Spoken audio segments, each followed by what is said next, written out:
السلام عليكم، مرحبا بكم في فيديو جديد متتبعين متتبعات قناتي وقناتكم ستوري باي دودو. نبداو الفيديو ديالنا بالصلاه والسلام على سيدنا وحبيبنا محمد صلى الله عليه وسلم وعلى اله وصحبه اجمعين.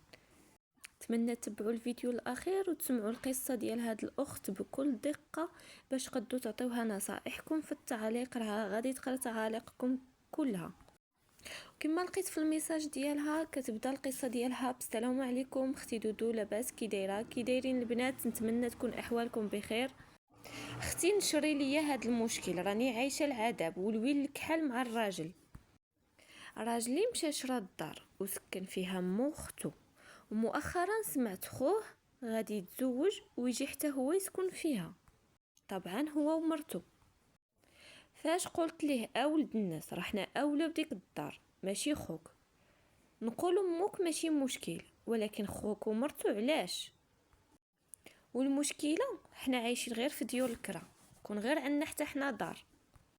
قلت ليه نسكنوا فيها نوفروا الكرا علينا، قال لي داك الدار غير نسايها، مالك انتي مسطيه؟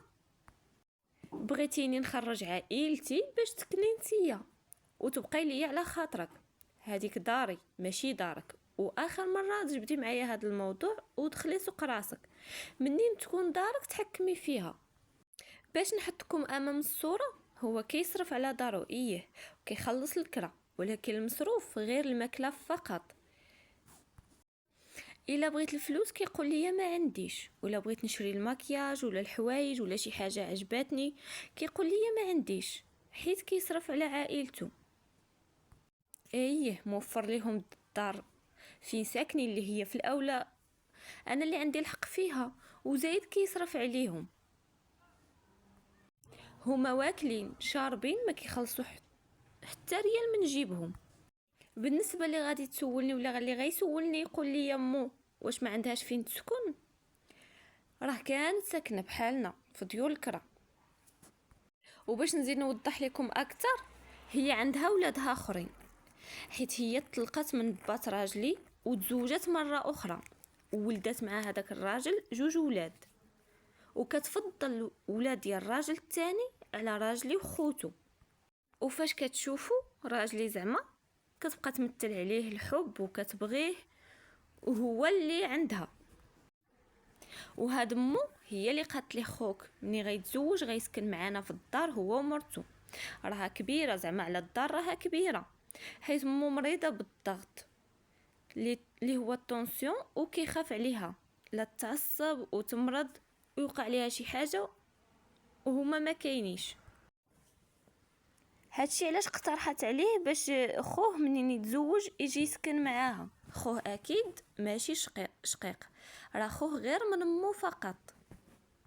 المهم باختصار، هاد مو هادي اللي قالتها ليه كيديرها، لدرجه الا قالت ليه موت يموت.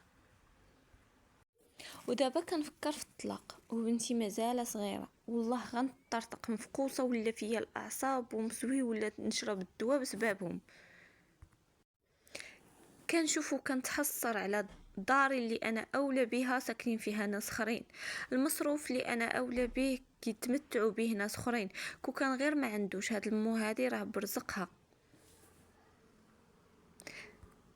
عندها ورثه ولكن هي ما باغيش تقيس في الورث. ولينا عايشين في المشاكل بسببهم، حيت كنقول ليه النفقه والسكن انا اولى بهم. قال لي الزوجه والولاد كيتعوضوا، اهلي اللي ما كيتعوضوش. لدرجه اخر مره دبزنا واحد المدابزه على نفس الموضوع، مدابزه خايبه لدرجه انه جبع فيا سبان وخرج وسد الباب. ما نكذبش عليكم، وليت كنفكر في الطلاق. ايه بغيت نطلق ونتهنى من هذا الشيء، ولكن كنفكر ما قداش على المسؤوليه. حتى دارنا ناس على قد الحال ماشي لاباس عليهم، حتى هما غير مجرجرين في ديور الكرا. انا مأكده كو كان عندهم ما يبخلوش عليا، والله حتى حرت ما عرفت ما ندير. شنو بان ليكم الاخوان والاخوات؟ نتوكل على الله ونطلق والرزق في يد الله، ولا شنو ندير بالضبط؟ الله يجازيكم بخير الا ما عاونوني بنصائحكم على الاقل. اللي غيقول لي مو اولى، ايه هي مو اولى، ولكن غنقول لكم في الدين راه النفقه على الزوجه هي الاولى من الام والخوت، ولا لا؟ انا ماشي ضد يصرف عليهم، يصرف، الله يسهل عليه، غير حتى انا يوفر ليا بيت ملك بحالهم ويقدم مسؤوليتي حتى انا، والله يسهل عليه، يصرف عليهم ماشي شغلي. واش لدرجه البنات البيجامات مني جبتهم في عرسي، والمشكله راه ما كيعطينيش حتى المصروف في يدي باش غتقولوا لي وفري من المصروف، راه ما كنقدرش ناخذ ليه الدرهم. فاش كنقول ليه خصني ريحه بيجامه ولا فلوس، كيقول لي راكي واكله شاربه ما عنديش. انا ما عنديش دابا الفلوس، راه كلشي واكل وشرب، حتى الحيوانات كياكلوا ويشربوا. انا بغيت نعيش بحالي بحال البنات، بحالي بحال العيالات، نتمتع حتى انا بفلوس راجلي. المهم البنات، كانت هذه هي النهايه ديال القصه ديال هاد البنت ولا الميساج اللي لقيت عندي ديال هاد السيده. نتمنى تعطيوها ارائكم في التعليق ونصائحكم، على حسن المتابعه، على الثقه ديالكم اللي كديروا فيا باش تصيفطوا ليا مشاكلكم وانا نبارطاجيهم مع خواتاتي وخوتي. والى اللقاء في فيديو قادم ان شاء الله يا ربي. دمتم في صحه وعافيه. قبل ما نخليكم ما تنسونيش باللايكات ديالكم، راه كتنساو اللايكات ديالكم ما تنساوهاش. اشتركوا في القناه اللي مازال ما مشتركش في القناه، اشتركوا في القناه باش يوصلكم الجديد ديالي، وفعلوا الجرس باش يبقاو يوصلوكم لي نوتيفيكاسيون هكا باش تبقاو تعرفوا امتى حطيت الفيديو. وشكرا لكم ودمتم في رعايه الله وحفظه.